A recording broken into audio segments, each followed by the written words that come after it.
कुमारी माही जैन आए और वह अपना सवाल पूछें और तैयार रहेंगी श्रीमती मिली जैन। महर्षि के चरणों में 3 बार नमस्ते। महर्षि आजकल की पीढ़ी समय का महत्व नहीं समझ रहे हैं, तो महर्षि हम समय का महत्व कैसे समझे? देखो ऐसा है, समय शब्द जो है अनेक अर्थों में आता है। समय का अर्थ आत्मा भी होता है, समय का अर्थ शास्त्र भी होता है, और समय काल की इकाई का नाम भी है। काल को भी समय कहते हैं। अब यदि आपने काल की इकाई रूप समय का मूल्य नहीं समझा, आपने समय को आपने अपने हाथ में नहीं पकड़ा, अर्थात समय के अनुसार काम नहीं किया, तो कभी भी शास्त्र का पर्व समझ में नहीं आएगा। और शास्त्र भी समय के रूप में होता है, और जो शास्त्र को नहीं जानता तो आत्मा रूपी समय को भी उपलब्ध नहीं हो सकता, अर्थात समय सार को प्राप्त नहीं हो सकता। एक एक समय का मूल्य समझना चाहिए, क्योंकि जो समय निकल जाता है कभी लौट के नहीं आता। अब देखो, मध्याह्न काल में स्वाध्याय कर रहे थे, उसे अंधकार धर्मामृत ग्रंथ में भरत चक्रवर्ती का बाहुबली का उदाहरण आया था। दूसरा मरुभूति और कमठ की चर्चा आई थी। तीसरी चर्चा दीपायन मुनि की आई थी। अब सोचो, समय का मूल्य यदि नहीं समझो तो क्या होगा। दीपायन महाराज ने 12 वर्ष को यदि नहीं समझ पाया और जो अधिक महीने थे उनकी गणना नहीं हो पाई, द्वारका जल गई। समय का मूल समझो। यदि 5-6 महीने बाद आते और 12 वर्ष निकल जाते, फिर द्वारका कैसे जलती। अब देखो, मरुभूति कमठ की घटना 10 वर्ष पूर्व हुई और आज भी लोगों को याद रहती है कि भाई भाई में कैसा देर होता है। भरत चक्रवर्ती मोक्ष ले गए, बाहुबली जी को मोक्ष हो गया, मगर अभी भी हम लोग चर्चा करते हैं। देखो, ऋषभदेव तीर्थंकर के दोनों लड़कों में लड़ाई हुई थी, इसलिए समय निकल जाता है और बात नहीं आती। इसलिए समय का मूल्य करो, और जो समय अपने पास में है उसमें अच्छे काम करो। अच्छे काम करोगे तो इतिहास में अच्छे रूप में याद किया जाएगा। बुरा काम करोगे, भले ही बाद में भगवान भी बन जाओ, आपको बुरे रूप में याद किया जाएगा। इसलिए समय का मूल्य समझना चाहिए। टाइम में जो मनी कहा है, क्या समय कीमती होता है, इसलिए अपने को समय का मूल्यांकन करना चाहिए, फिर बाद में समय व्यतीत नहीं करना चाहिए। कई नीतिकार ने कहा, खड़मपी माँ कमाए, क्षण मात्र भी बर्बाद मत करो। एक एक श्वास के साथ भगवान को याद करो तो समय का सदुपयोग हो सकता है। अनादिकाल से अनंत समय बर्बाद कर दिया, अब गलती नहीं होना चाहिए। श्रीमती मिली जैन और तैयार रहेंगी श्रीमती रश्मि जैन।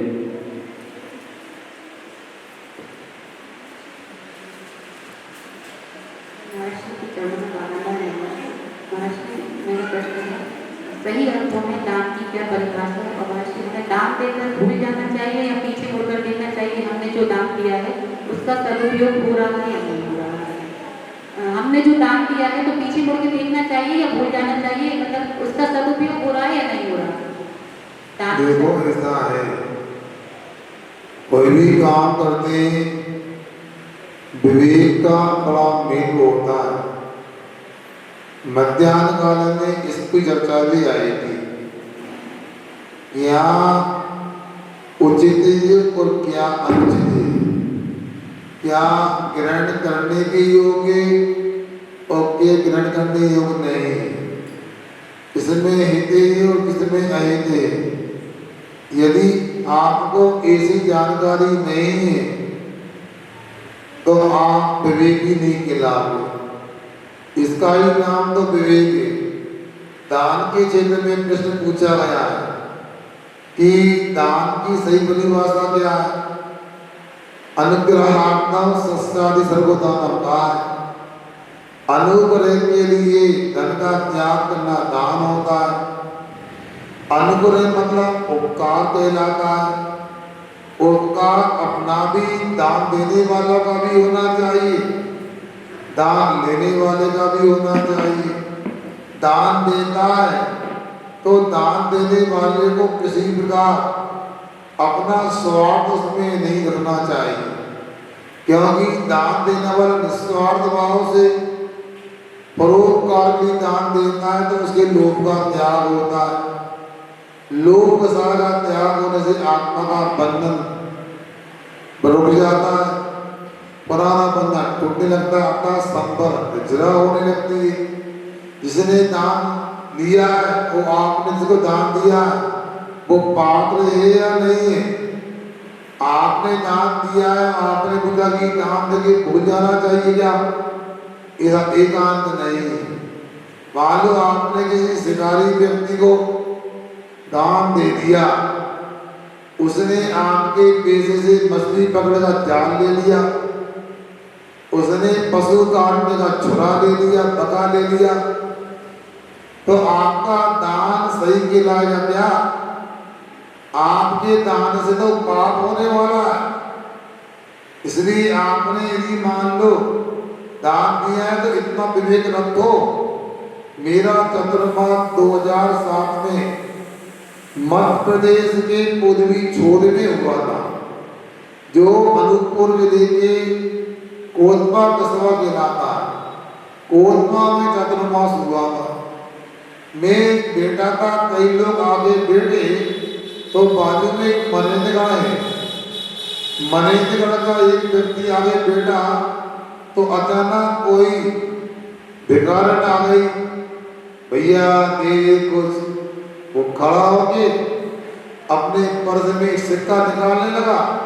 कहाँ जा रहा है? दिया उसको। हमके देने को मना नहीं है। पूछो क्या करोगी? उसने पूछा क्या करोगी? मुझे अंडा खाना है।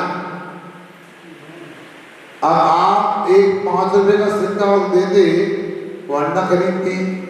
सैनिक पंचेंद्रिय जीव की हिंसा करने का पाप के भागीदार आप होते। तो ये नहीं कि दान दे के भूल जाए, दान का उपयोग तो सही होना चाहिए ना। दान किसको देना है ये ध्यान रखो। दान दे के भूल जाओ, ये बात इसलिए कही जाती है कि हमें नहीं मान ना हो जाए ये तो दान दिया है, इसलिए अनेकान मान के त्याग के लिए भूल जाओ, मगर दान का उपयोग सही हो रहा है ये तो याद रखो। श्रीमती रश्मि जैन और तैयार रहेंगी श्रीमती नीतू जैन। महाराज जी के चरणों में नमस्ते नमस्ते नमस्ते। महाराज जी मेरा प्रश्न ये है कि जो प्रतिमाधारी होते हैं क्या उनको सामाजिक कार्यक्रमों में जैसे शादी ब्याह वगैरह जाना चाहिए कि नहीं जाना चाहिए? अच्छा, कितनी बदमा अपनो प्रश्न करो, फिर भी पूछा है तो सुनो। प्रतिमाधारी जो होते हैं उनकी अपनी सीमा होती है। गृह त्यागी तो एकांत से होते नहीं, घर में रहते हैं और कोई गलत त्याग भी कर देता है, मगर उसके पास 5 अनुव्रत होते हैं। और 5 अनुव्रत में उसके पास में जो ब्रह्मचर्य अनुव्रत होता है उसको भी ध्यान रखना चाहिए। उसके अधिचारों में आप प्रभाव कर दूसरे का विवाह करना एक उसके ब्रह्मचर्य का व्रत का अधिकार है। अब किसी की विवाह में जाना है, अब सामान से भी याद नहीं देके आ गया, एक अलग बात है। जाना पड़ा, अलग बात है। चला के जाए और राग रंग में रंग जाए, ये उचित नहीं है। दूसरे का विवाह करने का निषेध किया, मगर अपने आश्रम में जो बच्चे या स्वयं के बच्चे, उनका विवाह करने का निषेध भी नहीं किया है। अन्यथा घर की व्यवस्था चौपट हो जाएगी। अन्यथा वो जब तक बच्चों के विवाह नहीं करे पटवा नहीं ले पाएगा। इसलिए विवक्षा लगा करके रखना चाहिए। और गृह त्यागी का ब्रह्मचर्य व्रत अलग और घर में लेने वाले का अलग। घर में लेने वाला है अपने बच्चे का विवाह करेगा, अपने आदि निधि भाई भतीजे के बच्चे उनको भी करेगा, किंतु दूसरे के विवाह आदि को नहीं करेगा। शादी में शामिल होने की बात कर दो, अब उसमें अपेक्षा देखना है। मात्र शादी के बीच में पहुंच जाना दोष नहीं, शादी में कितना संलग्न है। अब क्या करें, हमको तो शुरुआत में परीक्षा हो गई। हमारे व्रत लिया, हमसे कहा कि बारात में चलना है, बारात में नहीं आए। अब के लिए तो नहीं था, भाई बारात में नहीं आया तो कौन जाएगा बता, हम नहीं आएंगे। आखिर लोगों ने जबरदस्ती करके हमको बिठा दिया बस में, बिठा दो। हमने अपना काम किया, जाप पाठ करते रहे, गए बस सोनगर पहुंचे, भोजन हो गया। कोई का कुंभो शुद्धि का भोजन बना था, मिल गया, खने पानी का था, ज्यादा नींद तो नहीं थी पद्मा रूप में। बाद में दूसरे दिन एक बार भोजन मिला शाम का, बस कोई भूल गए तो हम भी भूल गए, भगवान का नाम लो लौट के आ गए। सबने बरात की मिठाई खाई, अपने उपवास कैसा कर लिया होता, थोड़े काजू को संसादी खा गए। मतलब जाना पड़ा और जाना, इसमें अंतर है कि नहीं, तो ऐसा अपने को जानना चाहिए। श्रीमती नीतू जैन और तैयार रहेंगे भैया रमना।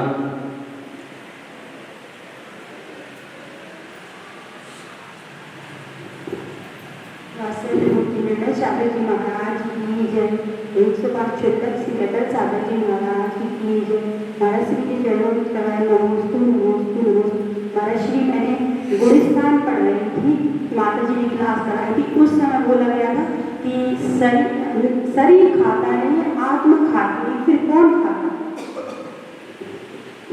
गुलिस्तान पढ़ रहे, अच्छी बात है। आप लोग स्वास्थ्य अपना करते हो, सनसनी, मगर साधु संत होते उनके स्वाध्याय में भी ना दिया करो बैठ करके। आज जो मध्याह्न काल में लोग आए, उन्हें बड़ा आनंद आया, ये रहते कि पढ़ते ही आओ, ऐसा लग रहा था, अच्छा लग रहा था, नई नई बातें निकल रही थी। हम आपसे इतना कहना चाहते हैं कि आत्मा खाता नहीं और शरीर खाता नहीं, पढ़ता है। आत्मा नहीं खाता तो सिद्धालय में सिद्धों का भोजन होता, शरीर खाता तो पोते का भोजन होता, खाता कौन है? देखो, एकांत से ना खुदगल ना जीव, दोनों की संयोगी पर्याय जो होती है, उसमें खाने पीने का व्यवहार होता है। हमारे कर्म के उदय से जो खुदगल परमाणु का पिंड बना, जिसको शरीर कहते, ऐसे शरीर में हमारा निवास है। अंदर में असाधारण पेटनी गर्भ की उदीर्णा होती है और शरीर में कुछ निरोधी आदि के होने से क्षुधा की वेदना होती, तृष्णा की वेदना होती है। क्षुधा और तृष्णा की वेदना होने पर आत्मा में भाव होता है और आत्मा के भाव के माध्यम से हमारा मन सक्रिय होता है और मन के सक्रिय होने से जो वायु बनती है उस शरीर की खाने में पीने में प्रवृत्ति करता है। समाधि तंत्र के अंत में आएगा विषय कि शरीर का संचालन कैसे होता है। ये भी एक मशीन की तरह है। मशीन क्या होती है आप जानते हो। एक टैंक में तेल रहता है, स्टार्ट करते हैं तो स्टार्ट करते ही वो मशीन चालू होती है और तेल जलने लगता है। तेल जलने से गैस बनती है। गैस से क्या होता, वह मशीन पिस्टन घूमता, उसके घूमने से पहिया घूमने लगता, पहिया घूमने लगता तो बैठने वाला भैया भी घूमने लगता है। ऐसी व्यवस्था है। जीव और कुदरत की सहयोगी पर्याय में खाने पीने का व्यवहार होगा। बीरा जी और तैयार रहेंगी श्रीमती सुनीता जी और रौनक जी ना भैया। रौनक जी तैयार रहेंगी। बीरा जी। महर्षि मेरा प्रश्न ये है कि अपन जब अभिषेक करने जाते हैं तो उधर पे अपन को चंदन कहाँ पे लगाना चाहिए, और जब अपन दर्शन करने जाते हैं तो अपन को चंदन कहाँ पे लगाना चाहिए? अच्छा देखो, अभिषेक वगैरह करते हैं वहां पर चंदन लगाने का भी जो मंत्र होगा, तो चंदन वैसे तो माथे पे ललाट पे लगाते हैं, मगर आभूषणों के प्रतीक के रूप में 7 या 9 जगह चंदन लगाया जाता है। कान में, नाभि में, बाजू में, बाहू में, हाथ में भी एक चंदन आदि का प्रसन्न होता है। सामान से मंदिर जाते हैं तो माथे पे लगा देते हैं। विशेष हो तो बता देना हमारे लिए। तुम्हारी बीरा जैन और तैयार रहेंगी श्रीमती सुनीता जी का भाव। महर्षि के चरणों में जीवा नमोस्तु नमोस्तु नमोस्तु। महर्षि मेरा यह प्रश्न है कि परम पूर्ण 108 सुदर्शन महर्षि की आंखें पुंगव क्यों लगता है? अच्छा, हमने तत्वार्थ तो पढ़ा है क्या? नहीं पढ़ा है? नहीं पढ़ा है, पढ़ो उसमें। ओमा स्वामी महाराज के साथ में एक तत्वार्थ के पाठ के बाद एक श्लोक आता है। वो श्लोक आपने सुना भी होगा या तत्वार्थ स्तुति करता आगे बोलो। वास्तव मुनि पुंग भाई क्या मतलब? मुनि पुंग भाई मतलब मुनि श्रेष्ठों ने इस प्रकार कहा कि तत्वार्थ सूत्र के पाठ करने से एक उपवास का फल मिलता है। ऐसा है श्लोक आगे पीछे हो सकता है, कारण मैंने सही नहीं बोल पाया। तो वास्तविक मुनि पुंगवई, मुनि पुंगवई यानी पुंगव श्रेष्ठ होता है। मुनि श्रेष्ठों ने कहा गया है कि उसके पाठ करने से जो उपवास का फल मिलता है। तो पुंगव आए ना, तो पुंगव का मतलब श्रेष्ठ होता है। वो कहीं भी मुनि महाराज के साथ जोड़ सकते हैं। श्री मुनि श्री सदा सागर जी के साथ भी लोग जोड़ते हैं। विशेषण है अपना समर्पण है, श्रद्धा है, भक्ति भाव जो भी विशेषण लगाते हैं कहीं ना कहीं। हाँ ठीक। महर्षि मेरा दूसरा क्वेश्चन ये है, सारे महर्षि के पीछे सागर क्यों लगता है? अच्छा देखो, सागर के लिए प्रतिकरण आदि में दंडक आता है। उसमें कहा है, क्या कहा है? तंदे मिलेरा आय की प्यास संता सायर गंभीरा सायर गंभीरा दिशा तू ऐसा मतलब आय जी का चंदे मिला चंद्रमा के समान जो निर्मल है निर्मल तर है, इसे निर्मल है। और आयचित पैसंता आदित्य के समान प्रकाशमान है। सायर गंभीरा उस सागर के समान जो गंभीर है, इसका काल। अब सागर गंभीरता के रूप में प्रसिद्ध है। यदि पानी की टंकी में पत्थर डालो बुलबुला आ जाएगा, जवाब आ जाएगा। एक कुएं में पत्थर डालो वहां से बुलबुला आ जाएगा, अभी देखा आपने। मगर समुद्र में डालो पत्थर तो कुछ नहीं होगा। मतलब कितना भी वहां पर कोई बाधा का प्रसंग जाए फिर भी प्रतिकार नहीं करता समुद्र। ऐसे मुनि महाराज कितने भी विपरीत परिस्थितियां आ जाए, विपरीत परिस्थिति में भी उनका प्रतिकार नहीं करते, इसलिए उनके साथ में सागर लगाया गया है। सागर लगाने से उनको आत्मबोध भी होता, मैं सागर हूँ, मुझे बात बात में उपन्ना नहीं, मुझे बात बात में कुपित नहीं होना, मुझे बात बात में कोप नहीं करना, क्रोध नहीं करना। चलिए सागर लगाते अपने को से क्या सीखना, ये सीखना जब भी कोई का नाम लिखते नाम रखते तो ऐसा नाम रखो जिससे कुछ ना कुछ शिक्षा प्राप्त हो। यदि शिक्षा प्राप्त होती है तो बात अच्छी है। अब आजकल तो कोई कोई कुछ भी नाम रख देते हैं, चिक्की पिंकी गिट्टी कर क्या बोलते हैं आप लोग, हैं क्या है बता। बच्चों के लड़कों के नाम भी कुछ दे, सिट्टू पिट्टू का बोले क्या। इसलिए नाम ऐसे रखो जिससे सुनने वाले को बोलने वाले को बोध प्राप्त हो। आगे श्रीमती सुनीता जी ने तैयार रहेंगी, श्रीमती रानी है।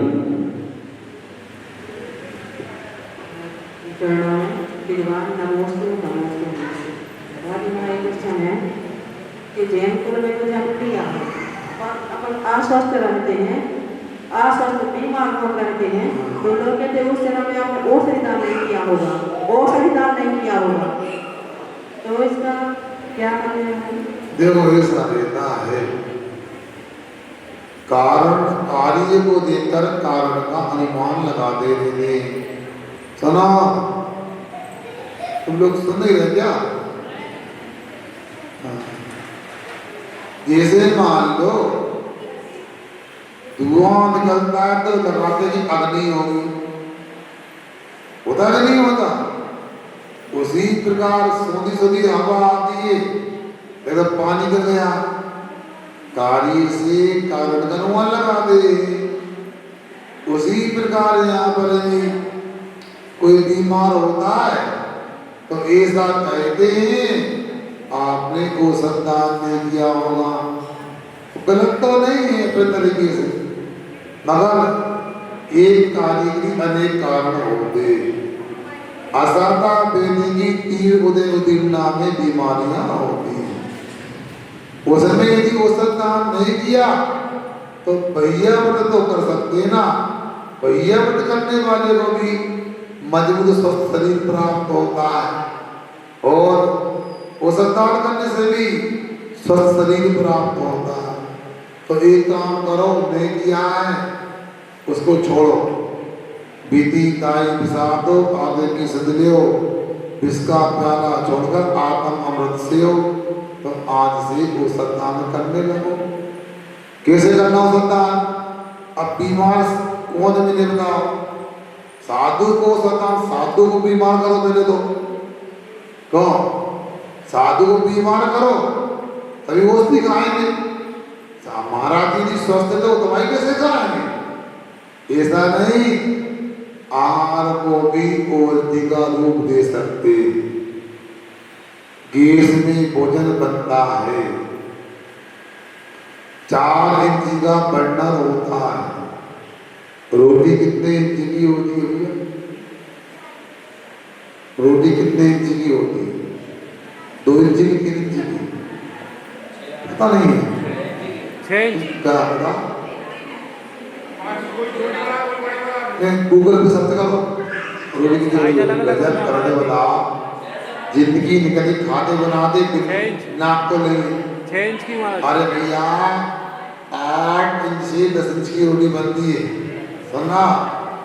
आप 8 इंच की भी रोटी मान लें, इतनी रोटी नहीं होती। रोटी का कितनी बड़ी होती है, कम से कम कितनी बड़ी रोटी होती है? 8 इंच की होती है ना। अब भैया हम बनाते नहीं तो फिर भी तो अंदाज तो रहता है।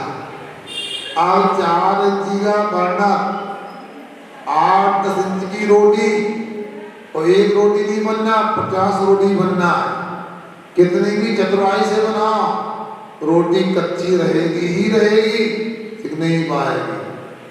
पुराने जमाने में और समझदार लोगों के आज भी मिट्टी के चूल्हे होते हैं। उनका बाहर का जिसका प्लेट पाट का जाता है उसको, वो चौड़ा होता था, पूरे में अंगार फेर गए तो 8 इंच की रोटी, 12-15 इंच का अंगार का एरिया, तो रोटी की किनारे भी कच्ची नहीं रहेगी, रोटी अच्छे से सिक जाएगी और वह रोटी स्वास्थ्यप्रद होगी। एक लड़का आया, महाराज जी बहुत तकलीफ परेशान है, जाकर आप डॉक्टर है क्या? आया नहीं महाराज, आप डॉक्टर नहीं हो, मगर सुना आप बताओगे तो हमें लाभ मिल जाएगा, आपका आशीर्वाद भी होगा और आप उसी बता दोगे। हमने कह दिया चलो गैस की रोटी बराबर कर दो। क्या करो? गैस की रोटी? अरे महाराज जी का भूखे बन जाए हम तो। हमने कहा जो दवाई जिस रोग की वो करना पड़ेगा। 6 महीने का नियम लो, हम गैस की सिकी रोटी नहीं खाएंगे। उसने नियम तो 6 महीने का नहीं लिया तो 1 महीना नहीं खाएंगे। उसने 1 महीना गैस की सिकी रोटी नहीं खाई, उसके गैस की परेशानी दूर हो गई, स्वस्थ हो गया। समझ में आ गया ना? ऐसा औषध दान भी कर सकते हैं अपन। ऐसा औषध दान तो नहीं करते, झूठ बोलते थे, अरे गैस में सिकी रोटी, गैस की रोटी बोलती है सिकी नहीं से, गैस की बाटी, गैस की दाल, यहाँ तक कि सुना चूल्हे की रोटी, चूल्हे की दाल का स्वाद अलग होता है। कि दूध चाय सिगड़ी पे गर्म होते अलग स्वाद आता है। नाम तो इधर आज करने कोई इधर है। इसलिए आप लोगों को यदि स्वस्थ देना है, औषध दान करना है, तो महंगी दवाई नहीं, अपने अतिथि को, चाहे वो मुनि महाराज है तो दूसरे हो, उनके लिए गैस की रोटी खिलाना बंद करो और स्वयं भी खाना बंद करो। कुकर का उपयोग बंद करो, एल्युमिनियम का बंद करो, इसके बाद प्लास्टिक का बंद करो, तो आपके लिए औषध दान का लाभ मिलेगा। इससे आप कभी बीमार नहीं होंगे। श्रीमती रानी जैन और तैयार रहेंगी श्रीमती बबली जैन। नमोस्तु महर्षि। केले का त्याग करता है तो वहाँ बहुत से लोग केला और एप्पल खा लेते हैं, और किसी के घर अगर जैसे केले का त्याग रहता है तो वहाँ उनके केला और एप्पल वगैरह खा लेते हैं। और जैसे किसी के घर जैसे बड़े तेला भी रखना पड़ता है तो फिर क्या करना चाहिए? अच्छा, ये नई बात है, सीखने मिल रही है ना।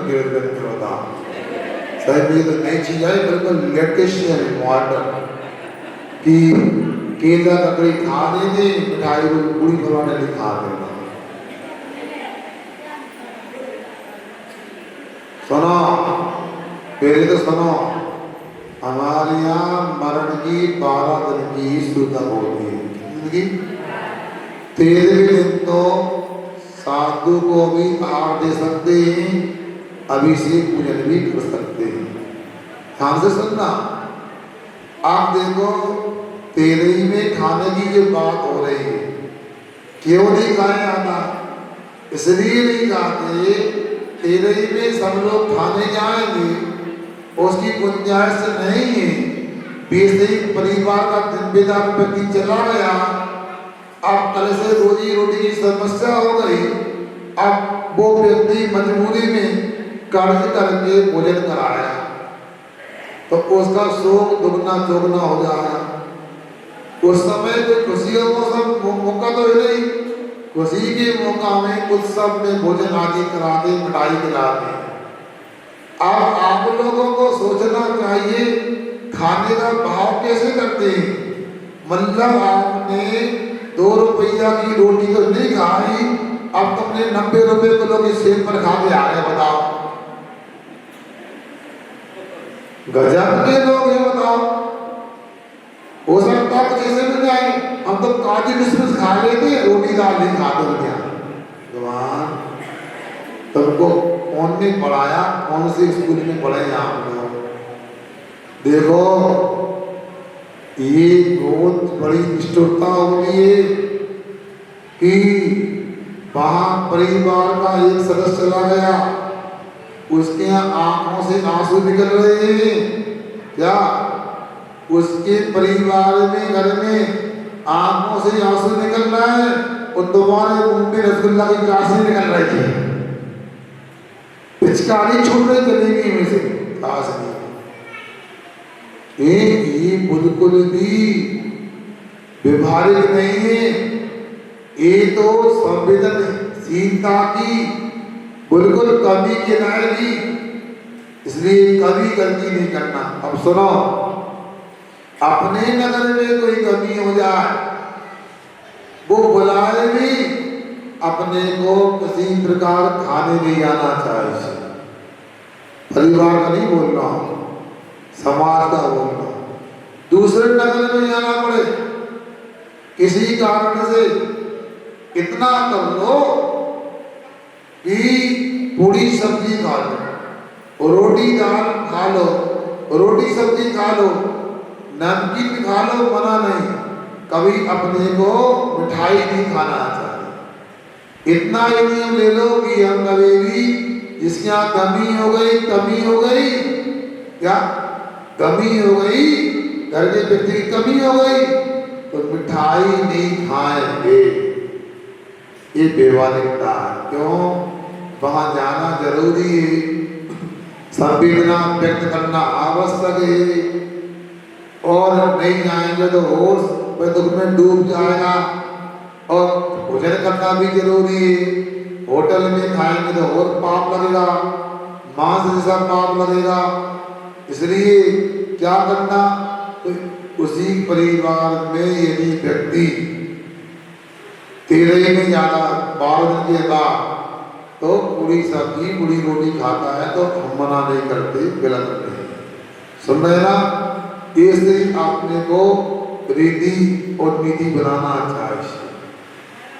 गड़बड़ हो रहा आजकल, सुनते मरने के बाद तो बांटना भी पड़ता है। ये भगवान